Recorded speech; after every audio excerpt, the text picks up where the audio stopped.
ఆ ఆలోచన ముందు వస్తే పరిష్కారం తర్వాత. ముందు దేవుడు నన్ను విడిచిపెట్టాడు అనేటువంటి ఆలోచన వస్తే పరిష్కారం తర్వాత. ఆయన విడిచిపెట్టాడని గుర్తు చేసుకొని నాకు సహాయం చేయాలి అని చెప్పి పరిష్కారం వరకు ప్రార్థిస్తున్నాడు. ఆయన పరిష్కారం వరకు ప్రార్థన. అసలు దేవుడు నాకు దూరం అయ్యాడన్న సంగతి నీకు తెలియకుండా ఎల్లవేళలో దేవుడు నాకు తోడై ఉంటున్నాడని వాక్యంలో ఉంది, వాగ్దానం ఉంది కాబట్టి నాతోనేమన్నాడు లే అని నువ్వు అనుకుంటే నువ్వు మోసం చేసుకుంటున్నావు అని అర్థం. నిన్ను దేవుడు విడిచిపెట్టినటువంటి సందర్భాలు నీకు గుర్తు రావాలి. దేవుడు విడిచిపెట్టబట్టే నాకు ఇలాంటి ఇబ్బందులు జరిగాయని జ్ఞాపకాలు రావాలి. అప్పుడు నువ్వు పరిపూర్ణంగా దేవుని మీద ఆధారపడగలవు, దేవునికి హృదయపూర్వకంగా ప్రార్థన చేయగలవు, దేవుని శరణ వేడుకోగలవు. దేవుడు నాలోనే ఉన్నాడు, నాతోనే ఉన్నాడు అని అనుకుంటే అసలు దేవుడు నువ్వు ఎలా వేడుకుంటావు ఆలోచించండి. దావీదు కొన్ని మాటలు, శ్రమ కలగక వరకు నేను విడిచింది, ఇప్పుడు నేను నీ యందు భయభక్తులు కలిగి ఆనందిస్తున్నానని చెప్పి మాట్లాడే మాటలు ఉన్నాయి పరిస్థితులు. శ్రమ కలగక నువ్వు ఏం చేశాడంటే, అంటే ఏ శ్రమ, ఏ ఇబ్బంది, ఏ ఇరుకు, ఏ కష్టం నీకు రాకుండా ఉంటే అంటే నువ్వు దారిలో ఉంటావు, దేవుని మార్గంలో ఉంటావు, నీతిగా బ్రతుకుతావు, దేవుని హృదయపూర్వకంగా ఆరాధిస్తావు, ఎంత మాత్రం కాదు అంటే ఇది కాదనే చెప్పాలి. అసలు పడినది నిన్నే దేవుడు అలాంటి సందర్భాలు నీకు ఏ లోటు లేకుండా, నీ జీవితంలో ఏ కష్టం అనేటువంటిది లేకుండా, ఏ బాధ అనేది లేకుండా కనుక ఉంటే అసలు దేవుని హృదయపూర్వకంగా ఎలా ఆరాధిస్తావు, దేవుని నువ్వు ఎలా దగ్గర అవుతావు గుర్తు పెట్టుకోండి. కొన్ని సందర్భాలు దేవుడు నిన్ను తనకు దగ్గర చేసుకోవడం కోసానికి ఇలాంటివి కొన్ని అనుమతిస్తాడు అనేటువంటి విషయాన్ని కూడా నేను గుర్తున్నాను. అది కూడా గుర్తిస్తాను. మనకి కొన్ని శ్రమలు, కొన్ని ఇబ్బందులు, కొన్ని ఇరువులు కలిగాయి అంటే దేవుడు నన్ను ఏదో పరీక్షిస్తున్నాడు, దేవుడేదో నాకు కాస్త విముఖుడై ఉన్నాడు, దేవుడు ఏదో నాకు కాస్త దూరం అయి ఉన్నాడు. కారణం ఏంటంటే నేను ఆయనకు దగ్గరగా కాకుండా వెళ్ళిపోతున్నాను, నేను ఆయనలో లేకుండా వేరైపోతున్నాను. కాబట్టి ఆయనలోనికి నన్ను తీసుకోవడం కోసానికి, ఆయన నాతో కలిసి నివసించడం కోసానికి ఆయన కూడా నాకు ఎడమయ్యాడు. ఆయన ఎడమ కావడం వల్ల నాకు ఈ సమస్యలు వచ్చాయని గుర్తు చేసుకొని మళ్ళా తిరిగి దేవుని వైపుకు మళ్ళుకుంటే దేవుడా అని ఆయన పిలిస్తే ఆయన నీ దగ్గరకు వస్తాడు, నీతో మాట్లాడతాడు, నీలో ఉన్నటువంటి అపరాధమును సరిచేస్తాడు, బలహీనతను తీసివేసి బలపరుస్తాడు. ఆయన నీతోనే ఎల్లవేళలో నివసించడానికి ఇష్టపడుతున్నాడు. నిన్ను విడిచిపెట్టాలని ఆయన ఉద్దేశం కాదు, కానీ ఏ విధం చేతనైతేనేమి నిన్ను ఆయనకు దగ్గర చేసుకోవాలన్న ఉద్దేశం ఆయనకు ఉంది అని నేను మీకు గుర్తు. అది గమనించాలి అని నేను మీకు తెలియజేస్తాను. కొంచెం ముందుకు పెడతాం. కీర్తనల గ్రంథం 77 కీర్తన 9 వచనం నుండి 9-10 మాటలు. కీర్తనల గ్రంథం 77 కీర్తన 9-10 వచనాలు. ఒక్కళ్ళే చూడండి. దేవుడు కటాక్షింపక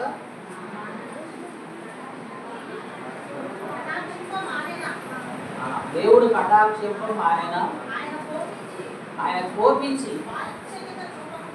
వాత్సల్యత చూపకుండా అందుకు నేను ఇలాగ అనుకుంటున్నాను, మహోన్నతుని యొక్క దక్షిణ హస్తం మార్పు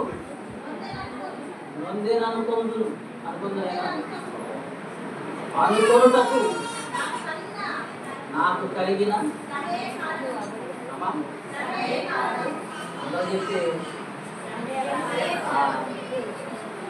నేను ఆయన విడిచిపెట్టానని, ఆయన నన్ను విడిచిపెట్టాడని అనుకోవడానికి కారణం శ్రమ. నన్ను ఆయన విడిచిపెట్టాడు, ఆయనను నేను విడిచిపెట్టాను, ఇప్పుడు నేను ఒంటరిని అయిపోయాను అనుకోవడానికి గుర్తేంది అంటే నీకు వచ్చిన శ్రమ. ఇప్పుడు ఆ శ్రమలో దేవునికి నువ్వు మొరపెడితే, హృదయపూర్వకంగా లోబడితే, అంటే అట్టి శ్రమలో నుంచి విడిపించే దేవుడు ఉన్నాడు నీకు. ఆయన నీకు దగ్గరైపోతాడు, నిన్ను ఆయన దగ్గర చేసుకుంటాడు. నీవు ఆయనకు దగ్గర కావాలని ఆశపడుతూ కొన్ని సందర్భాలలో కొన్ని శ్రమను అనుమతిస్తాడు అనే విషయాన్ని నేను మీకు జ్ఞాపకం. దావీదన్నమాట, శ్రమ కలగకపోతే దారి విడిచిపెడతానన్నాడు. శ్రమ కలిగితే మళ్ళా దారిలోకి వస్తాడు.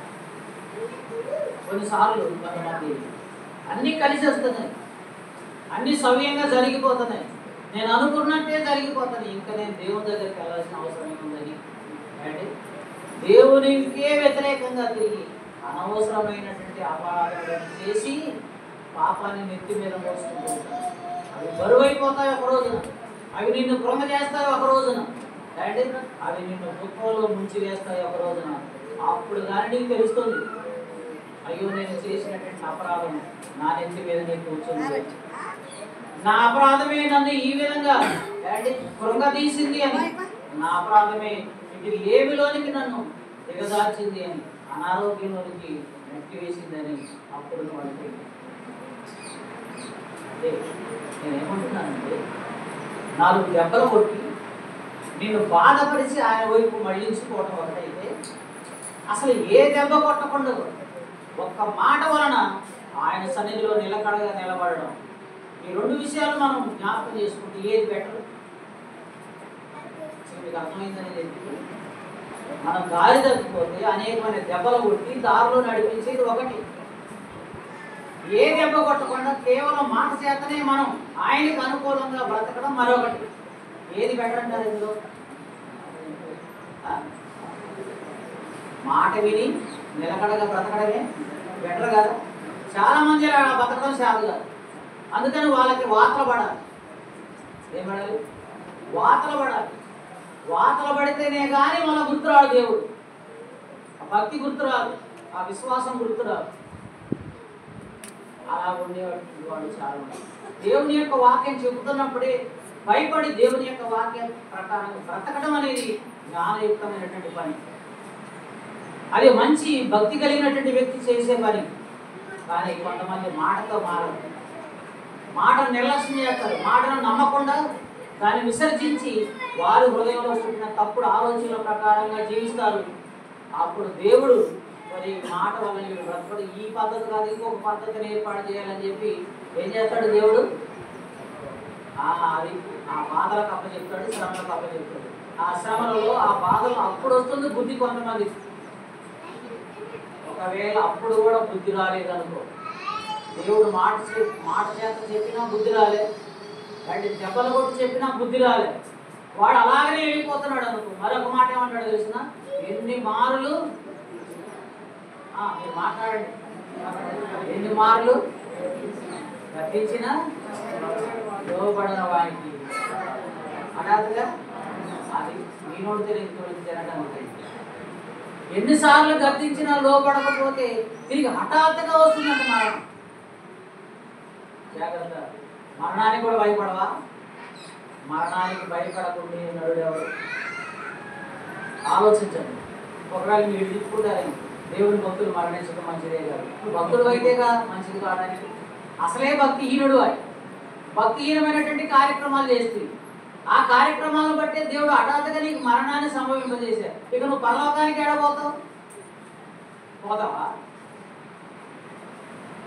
ఆలోచించాలని నేను మీకు ఆ ఆపద రాకమునుకు, ఆపదలో నువ్వు మునిగిపోకమునుకు, నష్టపోకమునుకు, కష్టాలు పాలుగాకమునుకు దేవుని యొక్క వాక్యం వినడం చేతని విశ్వాసం ఉంచి భక్తిగా నీతిగా బ్రతకగలిగితే నీ అంత గొప్పోడు లేడు, నీ అంత శ్రేష్ఠుడు లేడు.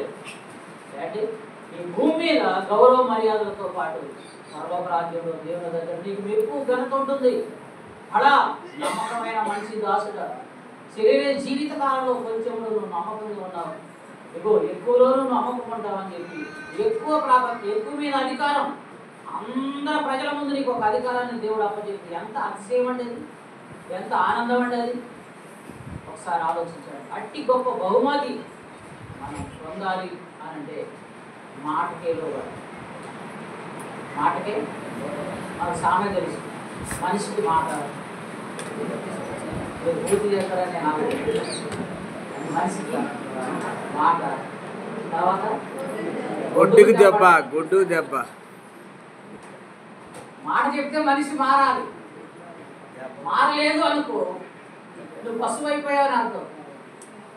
ఏమైపోయావు? పశువు అయిపోయావు. ఇప్పుడు పశువుకి ఏం చేయాలి? మాటకు మారుతుంది. అది కర్ర తీసుకోరండి కొడుకునే కానీ అంటే దానికి గుర్తు కూడా బాగా ఆలోచించండి. మనుషులుగానే బ్రతకాలి, కానీ మనిషి పశువు అయిపోకూడదు. అప్పుడు దేవుడే దెబ్బలు కొట్టాల్సిన పరిస్థితి వస్తుంది. గుర్తుపెట్టుకోవాలని నేను మీకు జ్ఞాపకం చేస్తాను.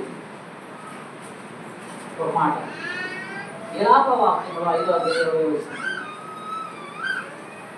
విలాప వాక్యములు 5:20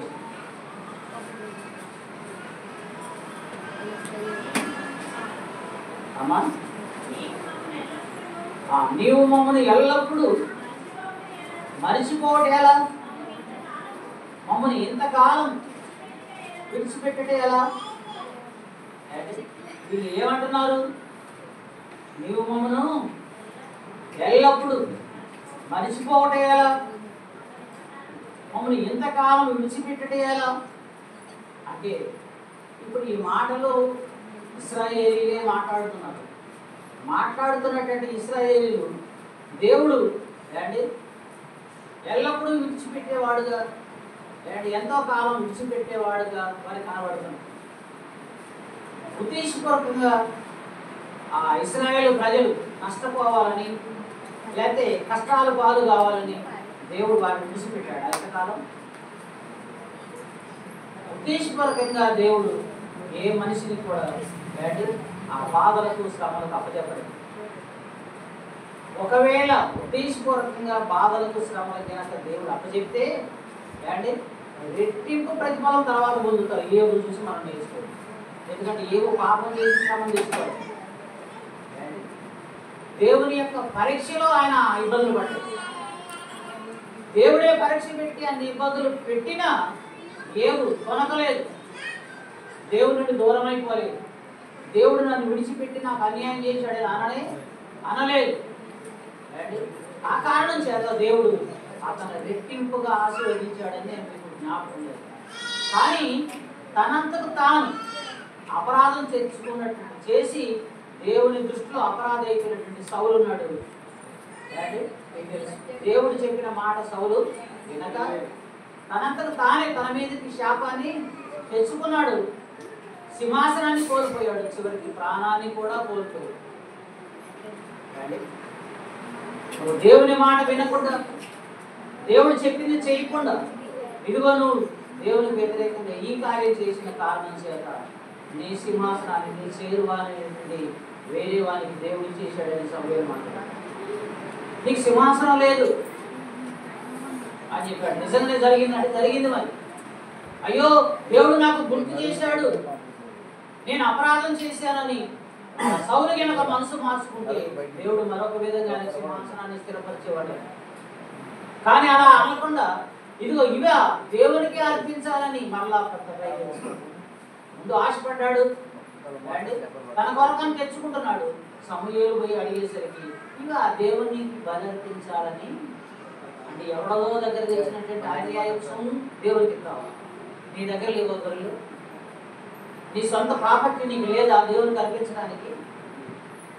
అది అర్పించకూడదా? ఎవడదో దగ్గర నువ్వు దోచుకొని తెచ్చింది దేవునికి ఇస్తావా? అది అపవిత్రమైంది కాదా? దాన్ని దేవుడు అంగీకరిస్తాడా? నువ్వు అది అర్పించినప్పుడు ఏ మనసుతో అర్పిస్తున్నావు ఆయనకి? నీ మనసు ఎలాంటిది అంటే నీది. కొంతమంది అంటారంటే కడుపులో సల్ల కదలకూడదు, మనకు కావాలి. నీ కడుపులో సల్లే కదలకూడదు అంటే నువ్వేం కష్టపడకూడదు, మళ్ళీ నీకు ప్రాపర్టీ రావాలి. ఎట్లా వస్తుంది? అట్లుంది ఆయన మనసు. అందుకే అది కూడా దేవునికి వ్యతిరేకమైనటువంటి మనిషేనని, నీకు సింహాసనం మీద కూర్చునే అర్హత లేదని సింహాసనాన్ని దించివేసినటువంటి దేవుడు మరణానికి అప్పచెప్పాడు. దావీదుకు అదే సింహాసనాన్ని ఇచ్చాడు. మీరు బాగా ఆలోచించాలని జ్ఞాపకం. అంటే మాట, దేవుని యొక్క మాట వింటూ ఉంటే పరీక్షలో కొన్ని వచ్చే శ్రమలు ఉన్నాయి.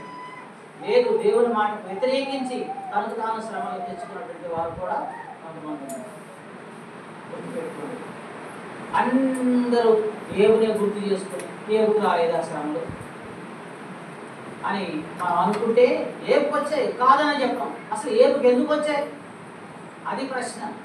ఏబుకు తప్పు చేస్తే శ్రమ వచ్చిందా? దేవుడు పరీక్షిస్తే వచ్చిందా? అది సరే, మరి నిన్ను కూడా దేవుడు పరీక్షిస్తే వచ్చిందా శ్రమ? నువ్వు తప్పు చేస్తే రాలేదా? కాస్త కనీసం ఈ జ్ఞానం లేదా? తప్పు చేస్తే వచ్చిందో, లేదంటే దేవుడు అనుమతిస్తే నువ్వు పరిశుద్ధుడు ఉండగా దేవుడు నిన్ను పరీక్షిస్తే వచ్చిందని ఈ రెండింటికి తేడా లేదా? ఆలోచించాలని నేను మీకు జ్ఞాపకం.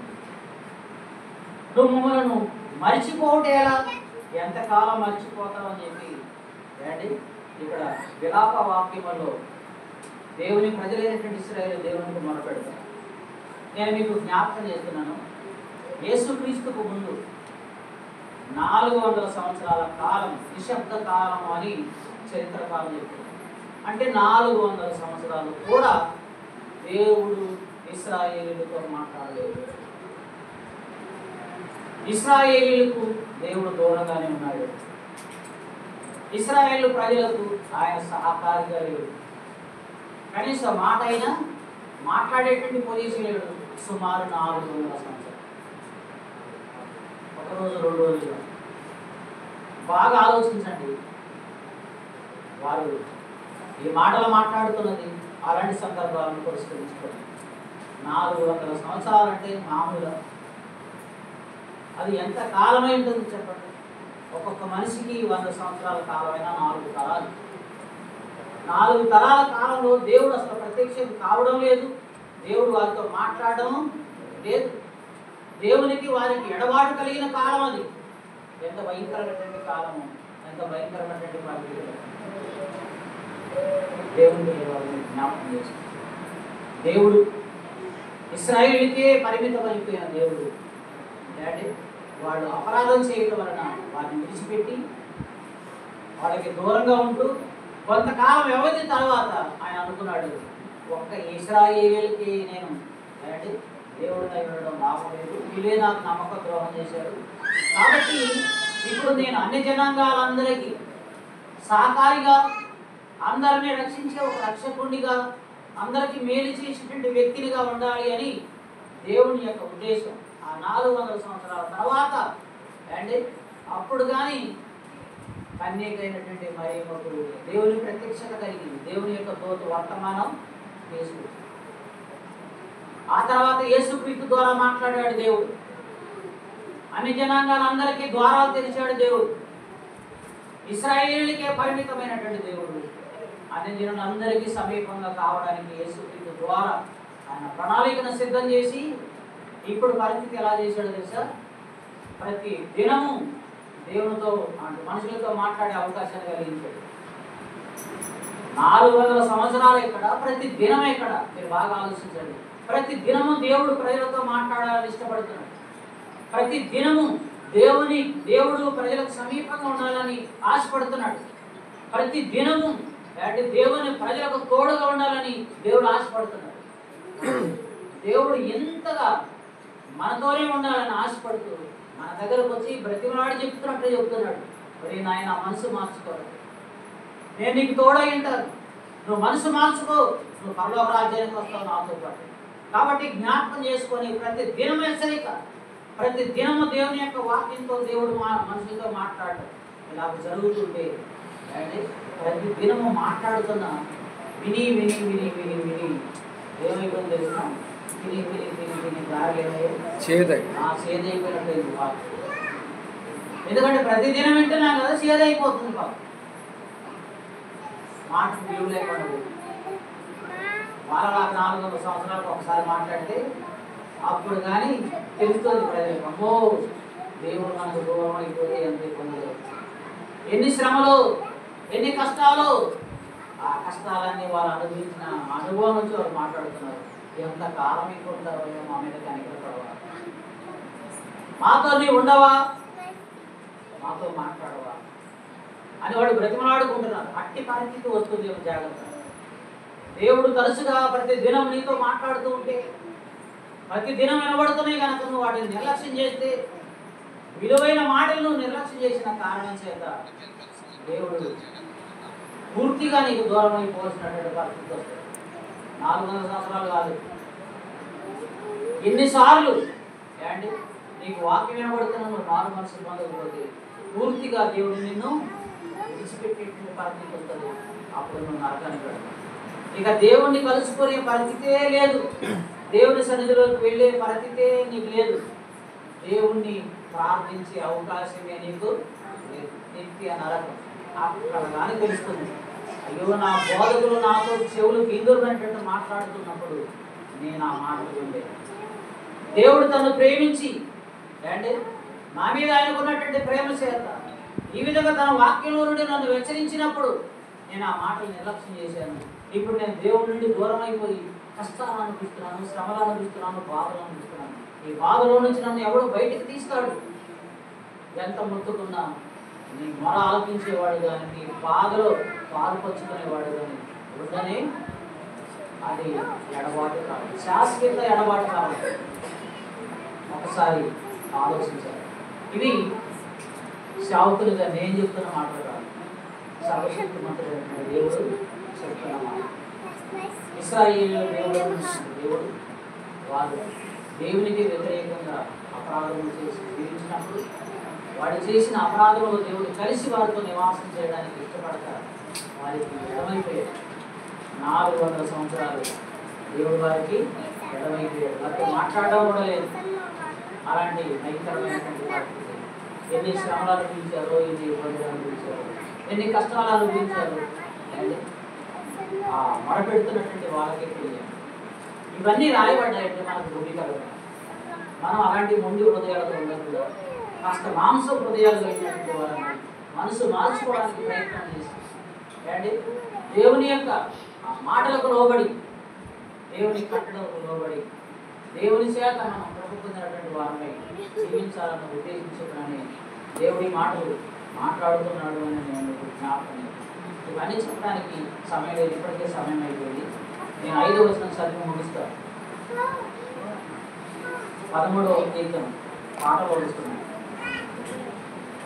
నేనైతే నీ కృపయందు నమ్మిక ఉంచి ఉన్నాను, నీ రక్షణ విషయమై నా హృదయం హర్షించున్నది. యెహోవా నాకు మహోపకారములు చేసి ఉన్నాడు, నేను ఆయనను కీర్తించేదను. మనం మొట్టమొదటిగా దావీదును దేవుడు మరిచిపోయాడు అని చదువుకున్నాం. 5వ వచనంలో చివరి వచనంలో ఆయన ఏమని మాట్లాడుతున్నాడు దావీదు గారు? నేనైతే నీ కృపయందు నమ్మిక ఉంచాను, నీ రక్షణ విషయమై నా హృదయము హర్షించుతున్నది అని అంటే నా మరణం విన్నావు, దూరంగా ఉన్న నీవు నా దగ్గరికి వచ్చావు, నన్ను ఆదుకుని రక్షించావనేది ముగింపులో ఆయన పలుకుతున్నటువంటి మాటలు మనకెంతో ఆదర్శప్రాయమని నేను మీకు జ్ఞాపకం చేశాను. నేనైతే నీ కృపయందు నమ్మిక ఉంచి ఉన్నాను, నీ రక్షణ విషయమై నా హృదయము హర్షించున్నదంటే నువ్వు నాకు సహాయం చేశావు, శత్రువులు బారి నుండి నన్ను విడిపించావు, నా ప్రాణం నా ఒంట్లో ఉంచి నాకు ధైర్యాన్ని ఇచ్చావు, కాబట్టి నేను హర్షిస్తున్నాను, సంతోషిస్తున్నాను అని చెప్పి దావీదు మాట్లాడు. యెహోవా నాకు మహోపకారములు చేశాడు. అది సంగతి. దేవుడు నాకు మహోపకారములు చేశాడు. ఆయన చేయబట్టి ఈరోజు ధైర్యంగా ఉన్నాను, ఆయన చేయబట్టి నిలకడగా ఉన్నాను, నిలబడి ఉన్నాను. నా శత్రువులు ఎదురు నేను అవమానపరచబడవలసిన వాడను, తల ఎత్తుకొని గర్వంగా బ్రతుకుతున్నానని ఆ మాటలో ఉన్న భావం అనేది మీకు జ్ఞాపకం. కాబట్టి మనం దేవుడు చెప్పిన మాటలు విని ఆ మాటల ప్రకారంగా జీవించి దేవునికి దూరం అయిపోకుండా దేవునికి దగ్గరగా దేవుడు మనలో నివాసం చేసేంత యోగ్యంగా మనం ముందుకు వెళ్ళాలి. ఒకవేళ మన అపరాధముల వలన దేవుడిని మనం నిర్లక్ష్యం చేసి అపరాధములు చేసినటువంటి వాళ్ళమైతే దేవుడు మనల్ని మర్చిపోయే పరిస్థితులు వస్తాయి, దేవుడు మనకు దూరం ఉండే పరిస్థితులు వస్తాయి. అప్పుడు మనకు శ్రమలైనటువంటి బాధలైనటువంటి వస్తాయి. ఆ బాధలో నుండి మనం వినిపించేవాడు లేకపోతాడేమో జాగ్రత్తగా జ్ఞాపకం చేసుకొని దేవుని మాటలు వింటున్నప్పుడే భయభక్తులు కలిగి దేవుని చిత్తాన్ని ప్రకారంగా చేస్తూ ముందుకు సాగాలని ఒక సేవకునిగా మీ అందరికీ జ్ఞాపకం చేస్తూ మాటలు ముగిస్తున్నాను. దేవుడి వాక్యం మీ అందరి హృదయాలలో ఆశీర్వదించిన ఆమె మన ఎదుటి